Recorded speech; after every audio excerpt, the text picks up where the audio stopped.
नमस्कार, SBT news में आपका स्वागत है। पेश है 12 अगस्त शनिवार सुबह 6:15 बजे राजस्थान की बड़ी खबरें। संसद के मॉनसून सेशन के आखिरी दिन शुक्रवार को केंद्रीय गृह मंत्री अमित शाह ने लोकसभा में 3 नए बिल पेश किए। इनमें भारतीय न्याय संहिता 2023, भारतीय नागरिक सुरक्षा संहिता 2023 और भारतीय साक्ष्य बिल 2023 बिल शामिल हैं। ये बिल अंग्रेजों के समय के Indian penal code, code of criminal procedure और एविडेंस एक्ट की जगह लेंगे। तीनों बिल को जांच के लिए संसदीय कमेटी के पास भेजा जाएगा। इन बिलों में मॉब लिंचिंग और नाबालिग से रेप पर मौत की सजा का प्रावधान रखा गया है। इसके अलावा देशद्रोह से जुड़े मामलों को लेकर भी बदलाव किए गए हैं। 1860 से 2023 तक देश का क्रिमिनल जस्टिस सिस्टम ब्रिटिश कानूनों के हिसाब से था। नए बिलों का उद्देश्य सजा नहीं बल्कि न्याय देना है। Rajasthan Congress political affair committee की कल बैठक हुई। इस बैठक में आने वाले विधानसभा चुनाव के बारे में चर्चा की गई। केंद्रीय संगठन महामंत्री के.सी. वेणुगोपाल के नेतृत्व में जयपुर में पीसीसी वॉर रूम में लोकसभा वॉर पर्यवेक्षकों के साथ बैठक हुई। इस बैठक में विधानसभा चुनाव 2023 में प्रत्याशियों को लेकर फीडबैक और नाम लिए गए। राजस्थान सीएम अशोक गहलोत ने कहा कि कांग्रेस पार्टी संभवतः सितंबर के अंतिम सप्ताह या अक्टूबर के पहले सप्ताह में उम्मीदवारी का लिस्ट जारी कर देगी। इसके बाद राजस्थान प्रभारी सुखजिंदर सिंह रंधावा ने ऐसा बयान दिया, जिसे सुनकर सब चौंक गए। रंधावा बोले, कांग्रेस जिताऊ और टिकाऊ को टिकट देगी। टिकट पर फैसला सर्वसम्मति से होगा। रंधावा के इस बयान को सुनकर कांग्रेसी उम्मीदवार मायूस हो गए।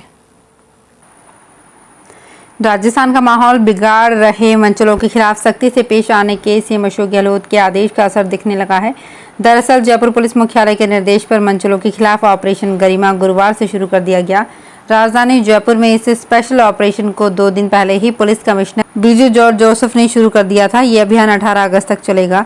अतिरिक्त महानिदेशक सिविल राइट्स स्मिता श्रीवास्तव ने बताया कि अभियान के अंतर्गत स्कूल, कॉलेज, सार्वजनिक स्थान, कोचिंग सेंटर, गर्ल्स हॉस्टल और भीड़भाड़ वाले स्थानों पर पुलिस की विशेष निगरानी रहेगी।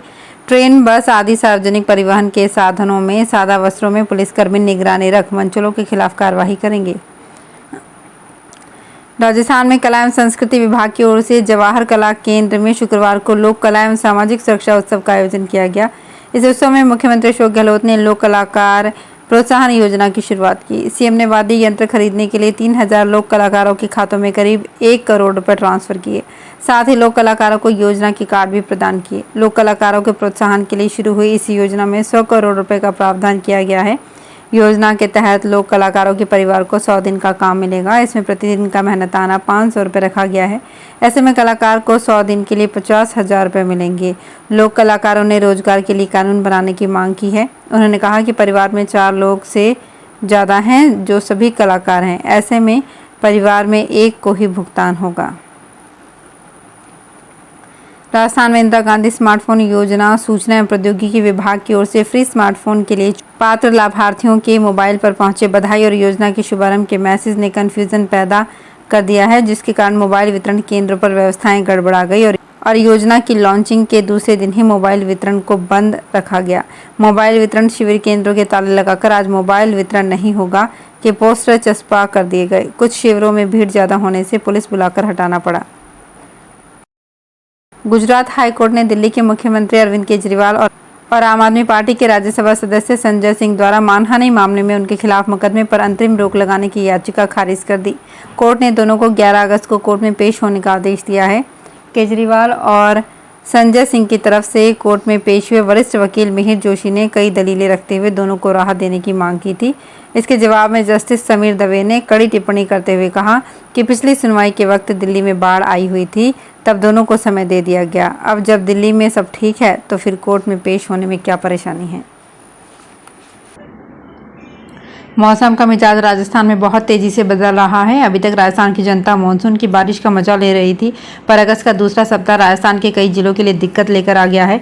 मौसम विभाग का अलर्ट है कि राजस्थान के कई जिलों में 11 अगस्त से 17 अगस्त के बीच हल्की बारिश होगी, तेज हवाएं चलेंगी और आकाशीय बिजली चमकेगी।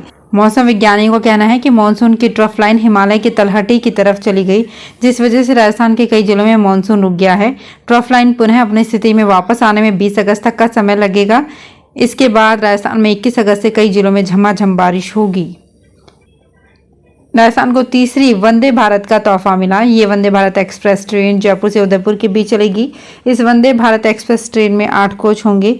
बताया जा रहा है कि वंदे भारत एक्सप्रेस ट्रेन के कोच उदयपुर पहुंच गए हैं, यानी शनिवार 12 अगस्त से वंदे भारत एक्सप्रेस ट्रेन का ट्रायल शुरू हो जाएगा।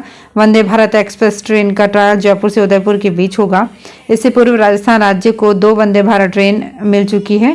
पहली वंदे भारत एक्सप्रेस ट्रेन अजमेर से दिल्ली के बीच चल रही है। अजमेर दिल्ली वंदे भारत एक्सप्रेस ट्रेन के बाद जुलाई के पहले सप्ताह में जोधपुर साबरमती वंदे भारत ट्रेन को ग्रीन सिग्नल दिखाया गया था।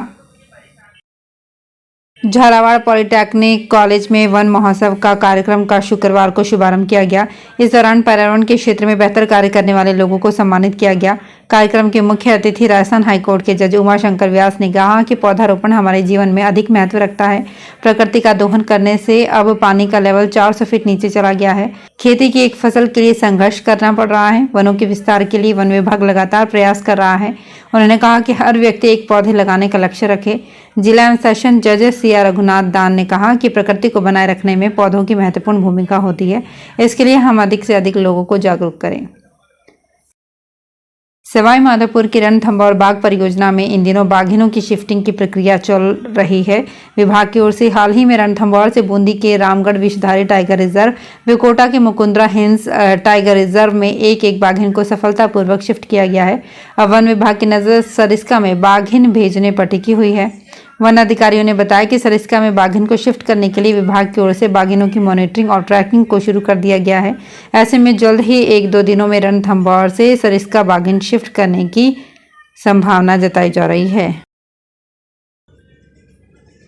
राजस्थान केंद्रीय विश्वविद्यालय को यूजीसी कैटेगरी प्रथम का दर्जा प्रदान किया गया है। शैक्षिक अनुसंधान और नवाचार में उत्कृष्टता के मूल्यांकन के बाद यह दर्जा दिया गया है। इससे विश्वविद्यालय कैंपस में यूजीसी की मंजूरी के बगैर नए पाठ्यक्रम और विभाग खोले जा सकेंगे। बेहतर प्रदर्शन करने वाले विश्वविद्यालय को स्वायत्तता प्रदान करने के लिए यूजीसी ने विनियम 2018 को अधिसूचित किया है। इसके अंतर्गत राजस्थान केंद्रीय विश्वविद्यालय के प्रस्ताव पर विचार विमर्श के बाद श्रेणी प्रथम दर्जा प्रदान किया गया। आपको बता दें कि विश्वविद्यालय को नेक ने A++ ग्रेड प्रदान की है। नागौर जिले के परबसर में होने वाला प्रसिद्ध वीर तेजाजी पशु मेले के आयोजन को लेकर शुक्रवार को पंचायत समिति सभागार में उपखंड अधिकारी बलवीर सिंह चौधरी की अध्यक्षता में बैठक आयोजित की गई। मेला 30 अगस्त को होगा। बैठक शुरू होते ही पशुपालकों ने अपनी पीड़ा अधिकारियों को बताई।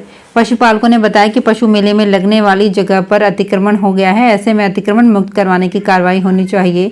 किसानों ने कहा कि किसानों के 3 साल के बछड़े के बाहर ले जाने पर रोक लगा दी गई है। जयपुर में रोडवेज मुख्यालय के पास शुक्रवार को सैकड़ों की संख्या में रोडवेज के ऑन वर्किंग और रिटायर्ड कर्मचारियों ने प्रदर्शन किया। यहां कर्मचारियों ने ओल्ड पेंशन स्कीम नियमों में संशोधन करने, रिक्त पदों पर भर्ती करने और समय पर वेतन देने की मांग की। इस दौरान कर्मचारियों ने रैली की अनुमति नहीं देने पर प्रशासन के खिलाफ भी नाराजगी जाहिर की। राजस्थान रोडवेज के श्रमिक संगठनों के संयुक्त मोर्चा के बैनर तले हुए इस प्रदर्शन को संबोधित करते हुए मोर्चा के संयोजक ML यादव ने कहा कि आज रोडवेज अपने सबसे पुराने दौर से गुजर रही है। राजस्थान विधानसभा चुनाव में अब 100 दिन से भी कम समय बचा है। राजनीतिक दल के साथ साथ अब निर्वाचन विभाग भी तैयारियों में जुट गया है। सेक्टर अधिकारियों और पुलिसकर्मियों के लिए ट्रेनिंग कैंप का आयोजन महावीर टाउन में किया गया। इसमें निर्वाचन विभाग की ओर से स्टेट और डिस्ट्रिक्ट लेवल के प्रशिक्षित दल ने सेक्टर अधिकारियों और पुलिसकर्मियों को ट्रेनिंग दी। कलेक्टर ने कहा कि इस विधानसभा चुनाव में 3 कैटेगरी के लोगों को घर से वोटिंग करने की सुविधा मिल जाएगी।